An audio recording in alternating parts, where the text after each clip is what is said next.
Unaangalia Baba Sam the King Tanzania TV channel. Kwa maoni na ushauri tumia namba zifuatazo 0752732515. Baba Sam the King.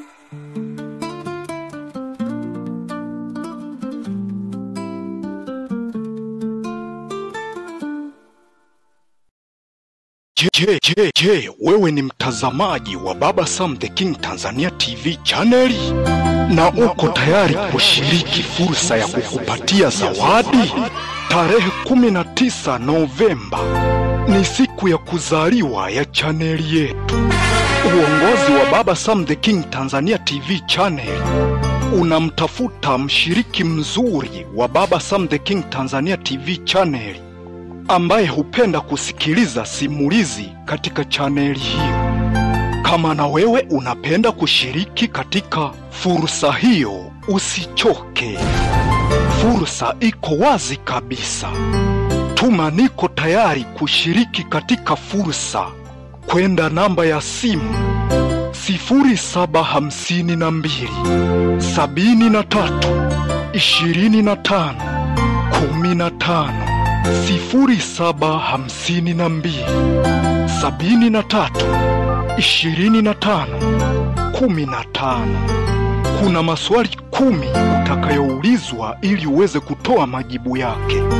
Ukipata maswali 5 utakuwa mshindi wa pili wa shindano hilo.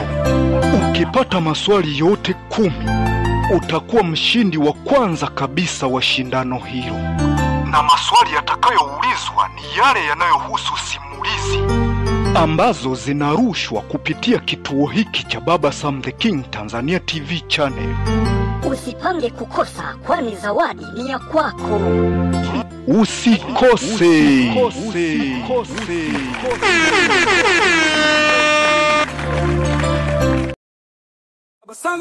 Unaangalia Baba Sam the King Tanzania TV channel. Kwa maoni na ushauri tumia namba zifuatazo 0752 73 25 15. Baba Sam the King.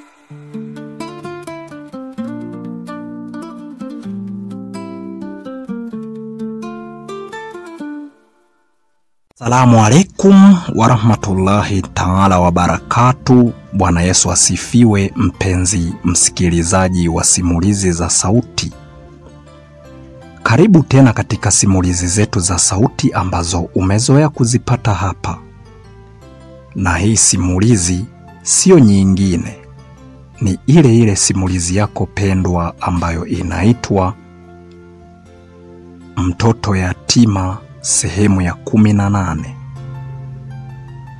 Mtoto Yatima ni simulizi ambayo inamwangazia binti wa kuitwa Shola Dismas, maisha anayoyapitia baada ya kufiwa na wazazi wake wote wawili katika ajali mbaya sana ya gari. Kama endapo utakuwa haujasubscribe channel hii, inaitwa Baba Sam the King Tanzania TV channel, na chini ya video hii kuna kitufe ambacho kina rangi nyekundu, pia kina alama ya kengele. Unaweza kugusa hapo kwenye kitufe hicho chekundu, moja kwa moja ukawa umejiunga nasi kuwa mwanafamilia wa Baba Sam the King Tanzania TV channel. Kila episode ya simulizi yoyote ile itakayokuwa inapandishwa hapa utakuwa unaiona, kuliko wale ambao hawajasubscribe. Tunachokuomba subscribe, like, share, comment ili tuweze kupata mchango wa mawazo yako. Sasa karibu katika sehemu yetu ya 18. Tuendelee kuidadavua hii simulizi, tujue mbivu na mbichi ni kitu gani. Pale ndani ya jiko, Bi Muamini alikuwa amebandika ratiba ambayo iliyokuwa inawaelekeza kuhusiana na chakula ambacho kinacholiwa katika siku hiyo. Kwa hiyo Nashola Dismas alienda moja kwa moja na kuanza kuisoma hiyo ratiba ili aweze kutambua kwamba chakula kinacholiwa leo ni hiki, kitakacholiwa kesho ni hiki, na kitakacholiwa kesho kutwa ni hiki, kutokana na ratiba ambavyo imeandikwa. Huyu kijana wa kuitwa Amini bin Nasoro alitoka nje akiwa na mswaki, akaanza pale kubrashi meno yake. Shola Dismas akawa amemuona, akaenda moja kwa moja kumchukulia maji na kumletea. Baada ya kumletea, akaburashi vizuri kabisa meno yake. Baada ya kublash na kunawa uso, akamuita Shola Dismas aliyekuwa jikoni akiandaa chakula ambacho kwa siku hiyo kingeliwa. Moja kwa moja kaja akachukua kile kijagi. Kulikuwa na kijagi fulani hivi ambacho asubuhi ndicho walichokuwa wanapenda kunawia uso na kubrashi meno. Kwa hiyo kulikuwepo kabisa na vyombo maalum vya kuchotea maji kwa ajili ya kunawa uso. Akarudi jikoni na kuendelea kuandaa mazingira ya kuweza kupika chai ili asubuhi hiyo waweze kufungua kinywa, kwa sababu Ogena na Bi Mwamini wao wataenda kufungulia huko hotelini ambako wameenda kwenye mgahawa wa Bi Mwamini. Lakini Ogena alikaa akiwa hana raha kabisa. Anakumbuka kile kitu ambacho alichokuwa anataka kukifanya hakikuwa cha ungwana kabisa. Na ni kwa nini mama yake aliliona hilo swala? Yeye alichokuwa anataka, alikuwa anataka aweze kumuua Shola Dismas ikiwa mama yake Bi Mwamini hawezi kugundua chochote. Lakini shida iliyokuja kutokea ni kwamba wakati anampatia hicho chakula, Shola Dismas alimwangalia sana kwa macho ya huruma, kama anamsikitikia hivi. Sasa kumbe, kutokana na kwamba Bi Mwamini anamfahamu kabisa kwamba Ogena ni mkorofi, ndio maana aliwahi kwenda kuangalia. Macho akatupa kwa Ogena ili aweze kumwangalia vizuri. Je, huyu yatima atamhudumia vizuri au kuna shida ambayo itakayojitokeza? Sasa ndiyo hayo aliyoyaona. Shola Dismas akaendelea kufanya kile ambacho kinachotakiwa. Akachukua jiko la gesi akawasha na kuweka maji kwenye sufuria, akayaweka kwenye moto. Akachukua pesa ambapo kuna sehemu ambapo Bi Mwamini alipopatengeneza kabisa kwa ajili ya kuweka fedha ya matumizi kwa siku hiyo. Na huyu mama alikuwa hajisahau hata kidogo. Akiamka tu asubuhi, anakumbuka kwamba kutokana na sasa hivi kuna mabinti wawili, maana yake atakuwa naacha pesa ya matumizi katika hicho kidro. Kwa hiyo alikifungua Shola Dismas na kuchukua pesa moja kwa moja, kakimbilia dukani kwenda kununua sukari pamoja na vitu vingine kwa ajili ya chakula cha mchana. Huyu Amini bin Nasoro alienda moja kwa moja kakaa kwenye yale mabenchi, akatulia. Jua linapowaka asubuhi huwa kwanza linapita hapo Kwa hiyo ni kama alikuwa anaotea jua la asubuhi, anasikilizia raha ya jua la asubuhi. Alikaa hapo mpaka aliposikia Shola Dismas anatembea anakuja. Baadaye hapo ndipo ambapo alipomwamuru kwamba anatakiwa aje kwanza amuone. Yaani alimuita, njoni kuone Smaia wangu. Na kweli Shola Dismas alienda mpaka pale akasimama. Kama kawaida yake, ye kila kitu ni ndio. Huwa hawezagi kukataa kabisa, kwa sababu anaogopa huenda anaweza kamchukiza huyu tena akarudi kuungana pamoja na Ogena, akabaki mama tu, yani Bi Muamini ndo abaki anampenda tu, kwa sababu yeye ndo aliyekubali ili Shola Dismas aje katika hiyo familia. Kwa hiyo alikuja akasimama tu kwa heshima, akatulia. Amini bin Nasoro alisimama na kuanza kupapasa mwili wa Shola Dismas, akamshika, akaanza kuminyaminya mkono kusikiliza unene wake, yani nyama za kwenye mikono.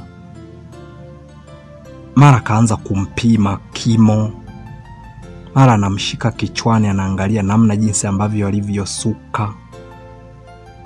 Baadaye ndipo ambapo aliweka mdomo wake karibu na sikio la Shola Dismas, akamwambia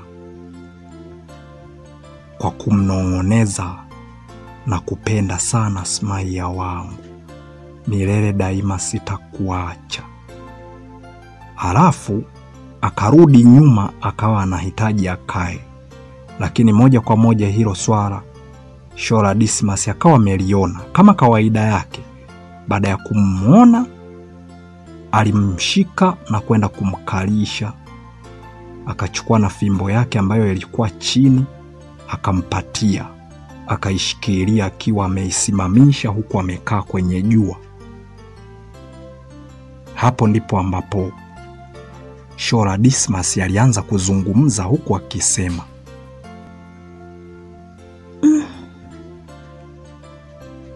basi Amini, acha niende nikaandae kile kifungua kinywa ili tuweze kunywa.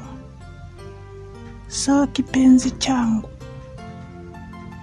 nitakuja, tutakaa, tutazungumza mengi, usiwaze. Sawa la azizi wangu. Baada ya kuitwa majina kama hayo, ikaanza kuonekana kama vile Amini bin Nasoro ameanza tena kupagawa kama kipindi kile. Lakini kwa hapo walipigana tu mabusu. Hatimaye akaamua kumwacha, akakubaliana na lile ambalo amelizungumza ili asije akamshika sana.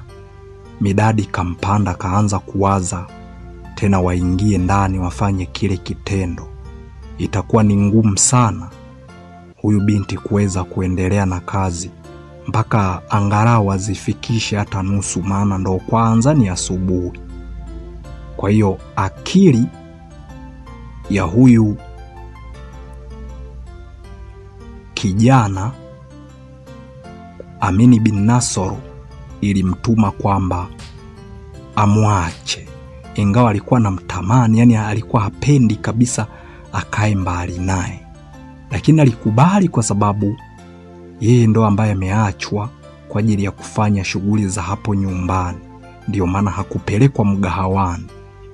Ogena ndo anatakiwa kwenda huko, na alikuwa anamwacha Bi Muamini, alikuwa anamwacha Shola Dismas kwa sababu ni binti ambaye hawakuzaliwa pamoja wala hawana undugu na Amini bin Nasoro.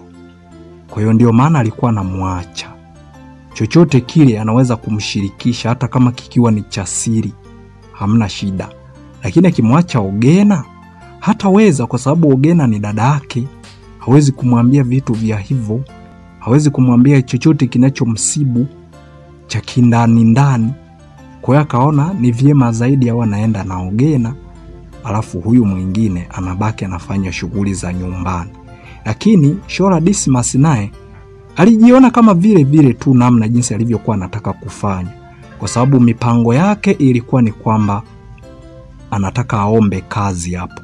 Kwa hiyo alijichukulia kama mwanafamilia wa pale, lakini pia alikuwa anajichukulia yeye ni kama mfanya kazi, yani ni kama house girl, kwa sababu ndizo kazi ambazo alikuwa anataka kuziomba na sio kazi za kwenda kufanya kazi huko kwenye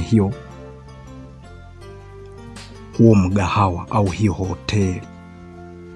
Kwa hiyo ilimsaidia. Baada ya kumwacha alienda akaanza kufanya hizo kazi. Lakini kila wakati akisikia ametoka tu jikoni, akaenda katika nyumba kubwa ambayo imewekwa vyombo, akisikia tu amepita pale, anamuita Njosmaya wangu. Akienda pale anaanza kumshikashika, yaani anasimama anaanza kumshika namna jinsi alivyosuka, anamshika kwenye masikio, anaweka mdomo, anamnong'oneza Smaya wangu na kupenda, anamwachia, alafu anampiga kidogo kwenye bega, anamwambia nenda kafanye kazi, nenda kafanye kazi, wewe ni the superwoman na kuaminia.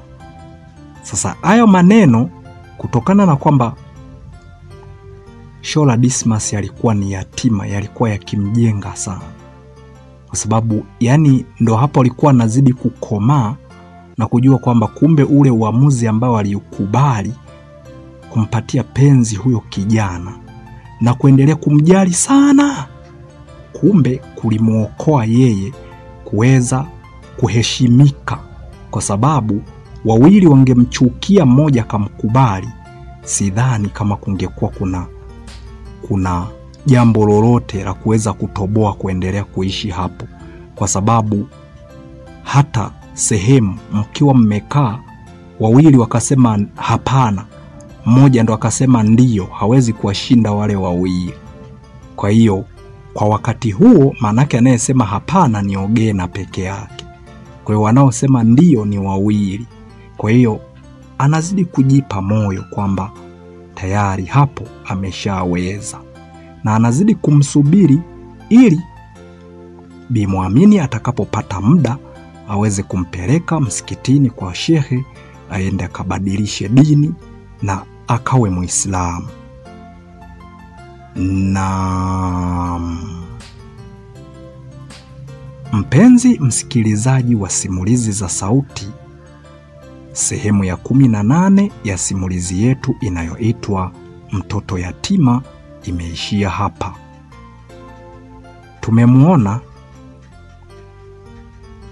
Shola Dismas akiwa anaendelea kufanya kazi za pale nyumbani, lakini namna jinsi ambavyo walivyobaki hapo, huyo kijana Amini bin Nasoro anakaa ni kama mroho hivi wa kufanya mapenzi. Yaani anakaa na muitaita, mara anampapasa na naongoneza maneno kwenye masikio na vitu kama hivyo. Yaani hatulii. Pia tunaona namna jinsi maneno hayo yanavyozidi kuzungumzwa. Basi Shola Dismas ndo anazidi kujiamini, kwa sababu anapoitwa wewe ni the superwoman, yani akili inazidi kumtuma fanya kazi kwa nguvu zote, hakikisha yani hauachi hata kimoja, ili tu aweze kuepukana na yale mateso ya mwanzo ambayo aliteseka sana. Hakuna cha Fikiri wala hakuna cha nani ambaye alimthamini na kujua kwamba huyu binti inatakiwa akae hapa, na inawezekana angesoma pale kwa Mama Yorenta, akakaa pale, huenda angesoma vizuri, kwa sababu huyo Mama Yorenta alikuwa ni mke wa rafiki yake na Dismas, ambapo alikuwa ni kama babake mdogo na Shola Dismas, lakini Mama Yorenta alikataa. Kwa hiyo huyu binti akaendelea kula misele. Yaani kula misele kwake ni kuzurura huku na kule, mpaka akakutana na wahuni, wakaanza kumnyang'anya nguo, akabaki kwenye vinguo ambavyo alivyokuwa amevivaa. Akawa amepitia mateso makali sana. Kwa hiyo alikuwa kikaa na kuyawaza, anaona hapana, asija karudi huko. Na kuja Mboge alikuja kwa sababu penyewe ni mji, ili aweze kurandaranda mitaani huko akitafuta kazi. Kama hata ipata, angalau aanze kula hata yale mabaki ya vyakula ambavyo watu wanatupa. Lakini Mungu si Asmani, wakati anaenda kuomba kazi kwenye mgahawa fulani, huo mgahawa kumbe ndio wa huyu mama wa kuitwa Muamini, na ndiye akakubali kumchukua. Kwa hiyo maisha yake yakaanzia hapo. Kwa hiyo hataki kabisa ayapoteze, anataka aendelee kuwa mmoja wao. Kama endapo utakuwa haujasubscribe channel hii, inaitwa Baba Sam the King Tanzania TV channel, na chini ya video hii kuna kitufe ambacho kina rangi nyekundu. Ukikigusa hicho, moja kwa moja utakuwa mwanafamilia, na kila simulizi itakayokuwa inakuja, wewe utakuwa ni wa kwanza kuipata. Episode yoyote ile, iwe ni ya makala, iwe ni ya simulizi, chochote kile ambacho Baba Sam the King Tanzania TV channel kitakachopandishwa hapa, wewe utakuwa ni wa kwanza kabisa kukipata. Nikuage niseme kwa heri, tukutane sehemu ya 19 ya simulizi hii. Alamsiki.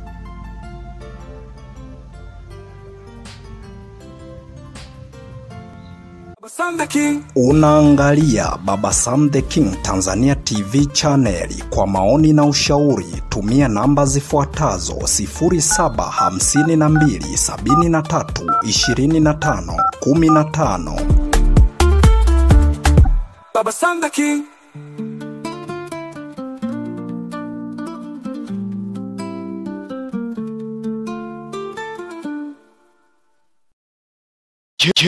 Je, wewe ni mtazamaji wa Baba Sam the King Tanzania TV channel na uko tayari kushiriki fursa ya kukupatia zawadi? Tarehe 19 Novemba ni siku ya kuzaliwa ya chaneli yetu. Uongozi wa Baba Sam the King Tanzania TV channel unamtafuta mshiriki mzuri wa Baba Sam the King Tanzania TV channel ambaye hupenda kusikiliza simulizi katika chaneli hiyo. Kama na wewe unapenda kushiriki katika fursa hiyo, usichoke. Fursa iko wazi kabisa.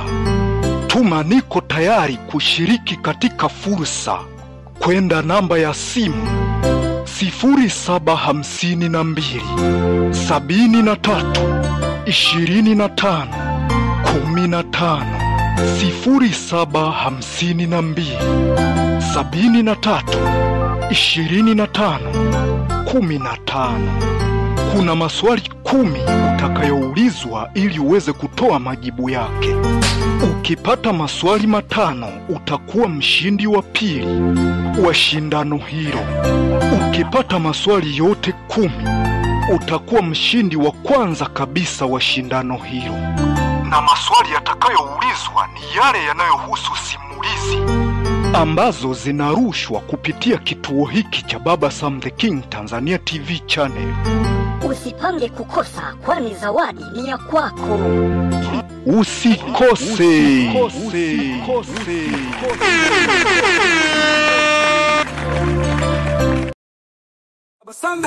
Unaangalia Baba Sam the King Tanzania TV channel. Kwa maoni na ushauri tumia namba zifuatazo: 0752 73 25 15. Baba Sam the King.